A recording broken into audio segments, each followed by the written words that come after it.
Bom dia para todos, que Deus te abençoe neste dia, que você tenha um dia incrível, cheio da presença do Senhor, um dia abençoado, para que você possa viver o melhor de Deus. Bom dia para todos, o pessoal está entrando aí, eu queria declarar a bênção do Senhor sobre a sua vida.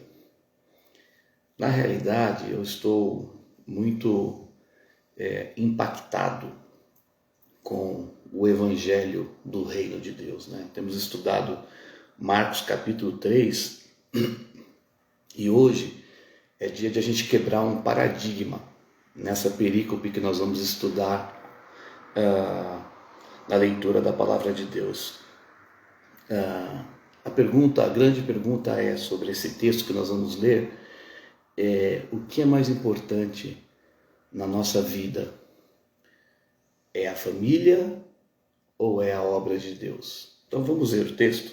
Marcos capítulo 3, versículo 31. Nisto chegaram sua mãe, seus irmãos, e tendo ficado do lado de fora, mandaram chamá-lo. Muita gente estava assentada ao redor dele e lhe disseram: olha, tua mãe, teus irmãos e irmãs estão lá fora à tua procura. Então ele lhes respondeu, dizendo: quem é minha mãe e meus irmãos? E correndo olhar pelos que estavam assentados ao redor, disse: eis minha mãe e meus irmãos. Portanto, qualquer que fizer a vontade de Deus, esse é meu irmão, irmã e mãe. Uau! Nós vemos aqui Jesus quebrando paradigmas com o princípio do Evangelho do Reino. Primeira coisa importante a salientar aos irmãos é que Jesus, depois que Jesus nasceu, a Bíblia diz que Maria e José tiveram filhos. Para você ter uma ideia, Jesus, segundo a palavra de Deus, teve 6 irmãos.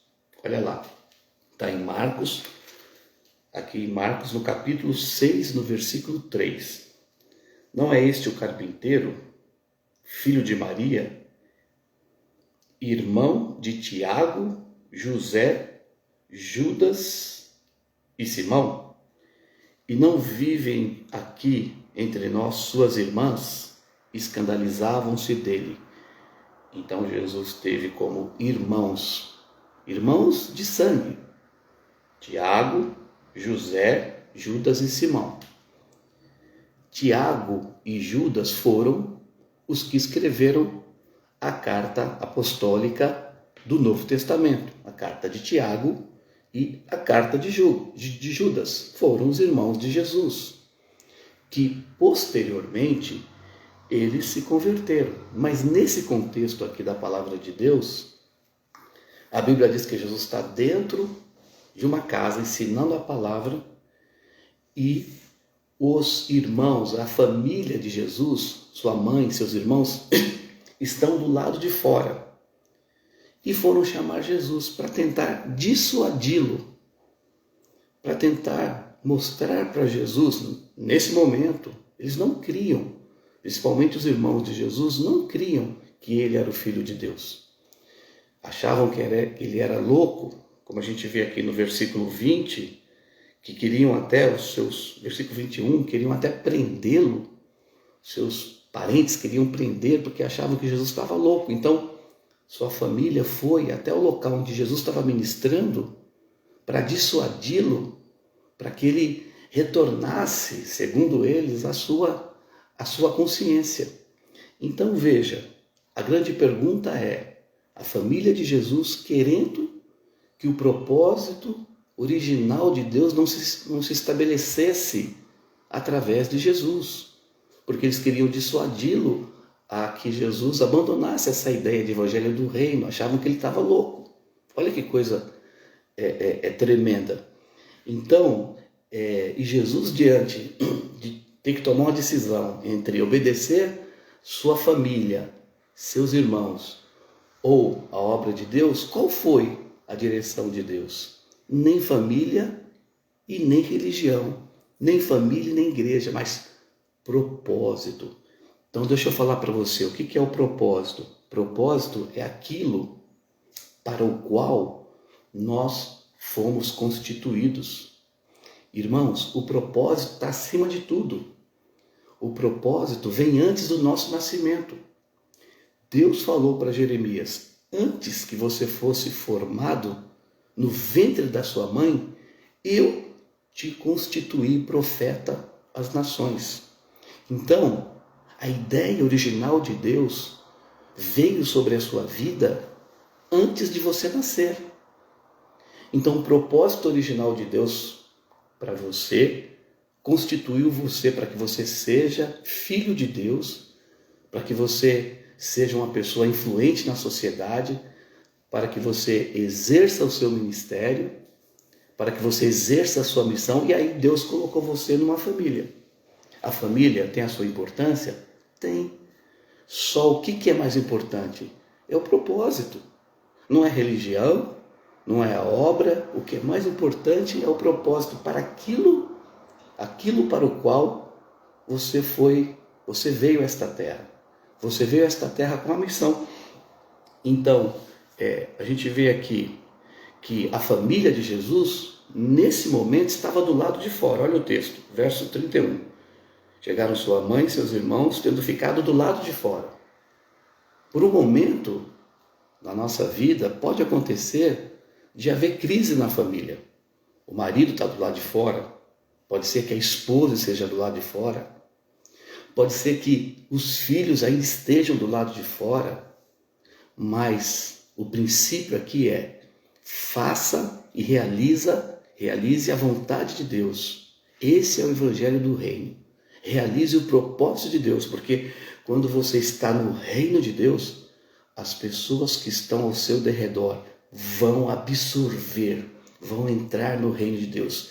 Crê no Senhor Jesus, será salvo tu e a tua casa. A gente percebe que depois, lá em Atos capítulo 1, versículo 14, a mãe de Jesus está ali, participando daquele mover, quando houve o Pentecostes, na descida do Espírito Santo. Estava lá a mãe de Jesus. Os irmãos de Jesus se tornaram escritores da Bíblia. Segundo a tradição, toda a família de Jesus se converteu. O reino de Deus chegou à família. Por quê? Porque Jesus, quando teve que optar entre a família e entre aquilo que ele estava fazendo, ele optou pelo propósito. Então deixa eu te falar uma coisa aqui para você aprender nesse dia, segundo esse texto que o Espírito Santo está nos ensinando nesta manhã. Viva, exerça o teu propósito e a tua missão, que é o reino de Deus. Busque em primeiro lugar o reino, a soberania, o governo, a vontade de Deus, e as demais coisas te serão acrescentadas. Buscar primeiro o reino e as outras coisas te serão acrescentadas. O que vai ser acrescentado? Tudo. Provisão, comida, bebida, provisão para tudo que você necessita na sua vida e principalmente para os seus entes queridos. A salvação de Deus chega na nossa casa quando a gente dá prioridade para o reino de Deus. Então, Jesus aqui, ele não deixou de honrar a sua mãe. Tanto é que na cruz, ele olhou para João e disse assim, João, olhou para ele e falou, eis aí a sua mãe, eis aí o seu filho. Ou seja, até na cruz, Jesus ali estava preocupado em que a sua mãe tivesse um acompanhamento, para que ela não ficasse desamparada. Então, Jesus honrou sua família, mas em primeiro lugar, ele veio com um propósito e ninguém, nem família, nem pai, nem mãe, nem irmãos, ninguém iria roubar, iria tirar ele da sua missão, do seu propósito. Então, a família, ela não veio primeiro, ela não é o princípio de tudo. O princípio de tudo é o propósito. Então, Deus tem propósito e Deus colocou você numa família para que esse propósito se cumprisse. Você deve amar os seus pais, obedecê-lo, você deve honrar o seu cônjuge, você deve ser um bom pai, uma boa mãe, mas ninguém, nem pai, nem mãe, nem irmão, nem irmã, ninguém pode roubar e tirar a missão que Deus colocou na sua vida. Então eu quero orar por você, para que você viva o reino de Deus, a vontade de Deus, porque se você viver o reino e a vontade, o propósito de Deus, a sua família vai estar inserida no reino. Eu quero abençoar a sua casa, eu quero abençoar você nesse dia, em nome de Jesus. Pai, eu abençoo os teus filhos e as tuas filhas, para que eles tenham prioridade em suas vidas e para que eles vivam a missão, vivam o teu reino. Que o teu reino chegue agora sobre cada lar, cada família representado aqui nesta manhã. Que a bênção do Senhor seja sobre a sua vida neste dia e que você cumpra tudo que o Senhor tem como direção para a sua vida. Que o Senhor te guarde e que você tenha um dia de prosperidade em nome de Jesus. Amém. Quem é a minha família? Quem é a sua família? Todos aqueles que fazem a vontade de Deus. Que Deus te abençoe em nome de Jesus.